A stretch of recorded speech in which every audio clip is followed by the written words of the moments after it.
Hi there guys, my name is Jacob and welcome back to the channel. Now in the comments of some of my previous videos, I've had a few requests asking me to do an updated cost of a living video. And in those videos, I always go through my total costs for the month and just kind of break it down for you and show you exactly what it costs me to live on a monthly basis in the UK. So I thought I will do a video for last month, so June of 2025, and I'll just run you through all the costs that I had for that month. So let's get started with June 2025 cost of living. Well, we'll start with my biggest cost, and it's always the biggest cost that I have on a monthly basis, and that is of course my mortgage, and that is £949.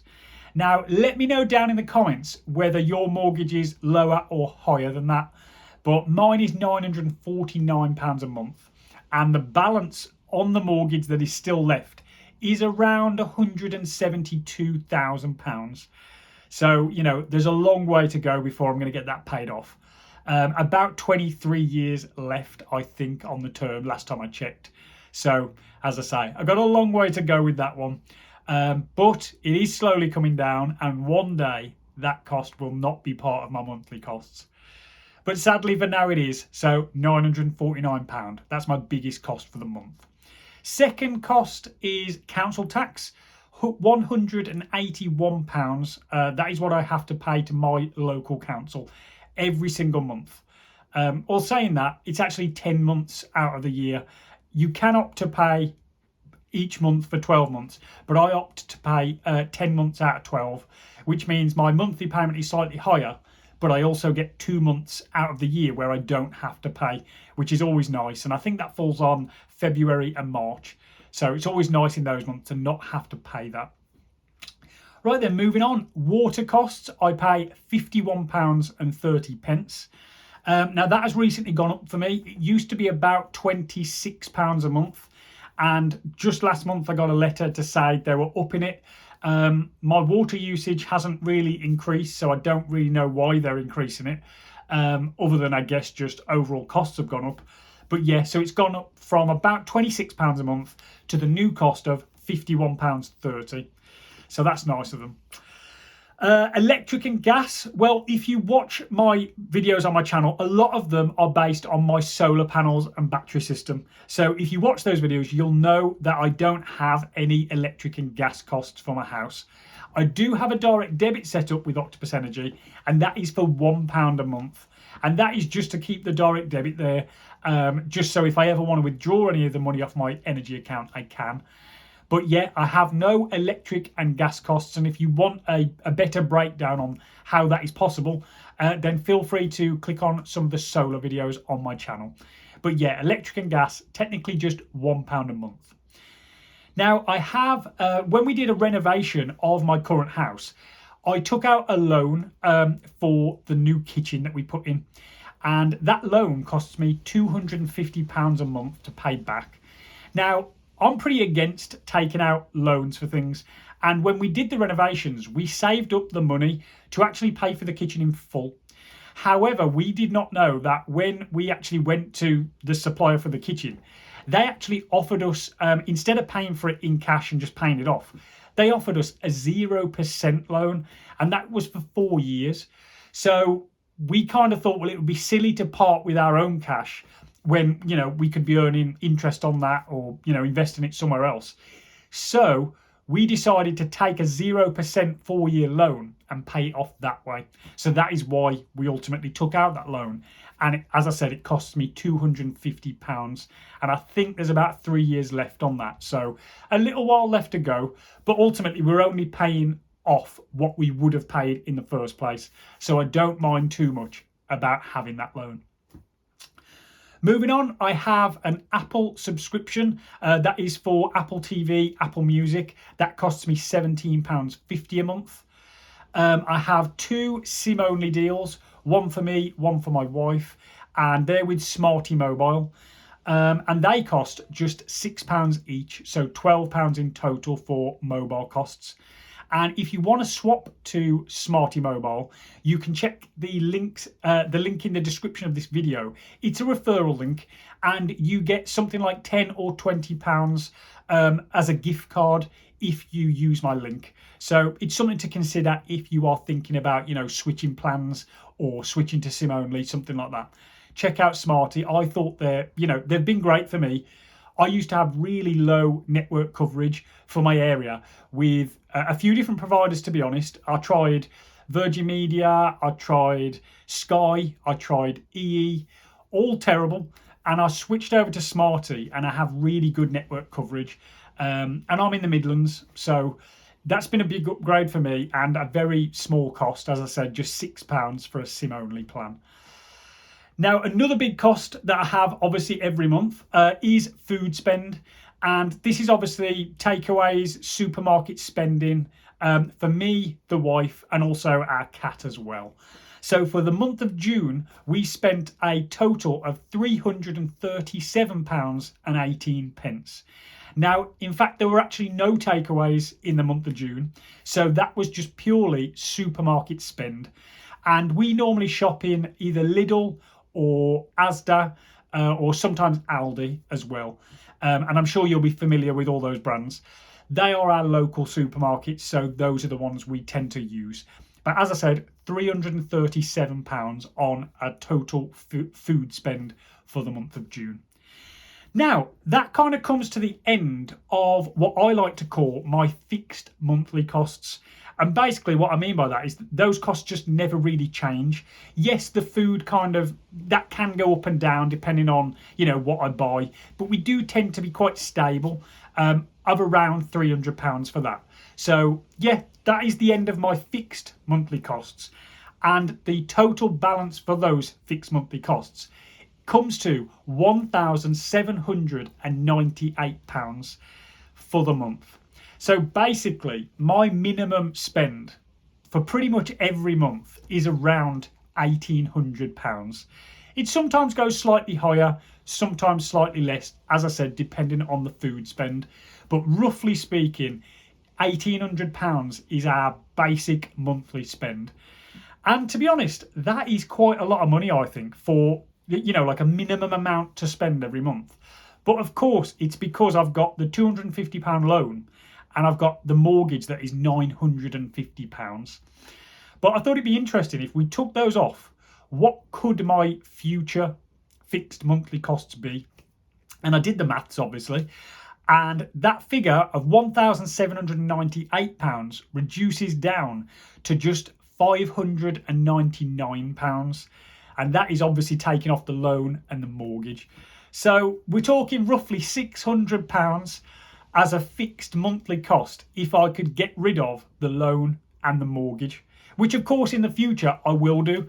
The loan will pay itself off, in say 3 years' time. That will be finished. So my fixed monthly cost will drop by £250 then. And then of course, whenever I get to actually pay off the mortgage, then that will be £950 back in my pocket. So something to look forward to in the future. Not the very near future, if I'm honest, but something to look forward to nevertheless. Now, that is not the end of my total costs for June. I have a different set of spending that I call additional spending. And really, it's discretionary spending. Not something that I need to spend money on, and certainly not something I spend every month. But it's, things that we buy that we weren't really planning on buying, or things that we kind of treated ourselves to. And for the month of June, there were a few. So I've got £26.60 on fuel for the car. Now, you might be thinking, why have I added that into the additional spending rather than fixed monthly? And that is purely because I don't actually spend money on fuel every month.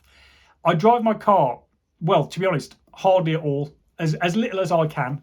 And the wife also drives her car as little as she can. And when we do drive, we don't go that far, so we don't spend much on fuel. So some months we actually don't have any spend on fuel, but for June we did, and that was £26.60. So that's why I put it in the additional spending category. I also spent £23.50 at the DIY store Wix, and that was just for some fence paint for the garden. And I also spent £59.85 at B&Q, and again that was for more supplies for the garden because I've been working on a bit of garden renovation lately. So that was what I spent on those. The big discretionary spending for June, and this was a big one and it was a treat for myself, I spent £365 on a Nintendo Switch 2.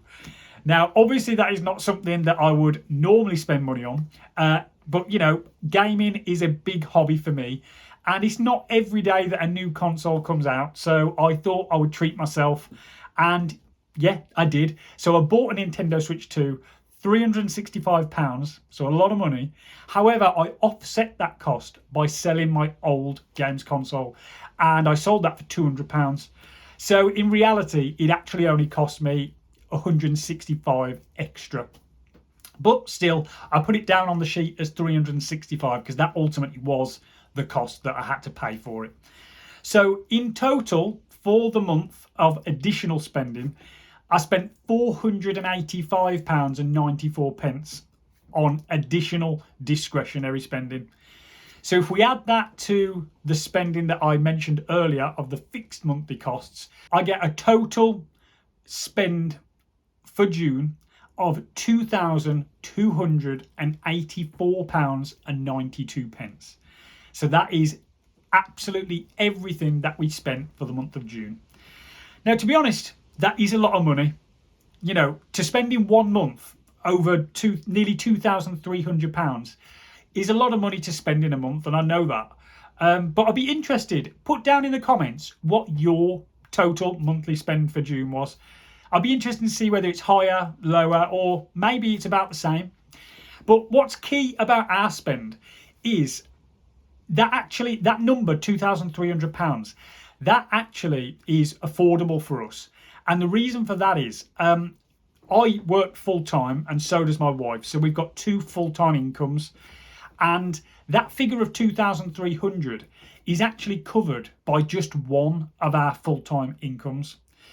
So we actually have one of our incomes as completely, you know, additional to what we need to get by. So as I said, our total costs for the month are covered by one wage, which leaves the other wage free to spend however we like. Now, we don't tend to spend it. We actually save it, generally speaking. We use the additional wage for saving, investing, paying down the mortgage with additional payments, and, you know, things like that. Sometimes we use it for booking a holiday, things like that.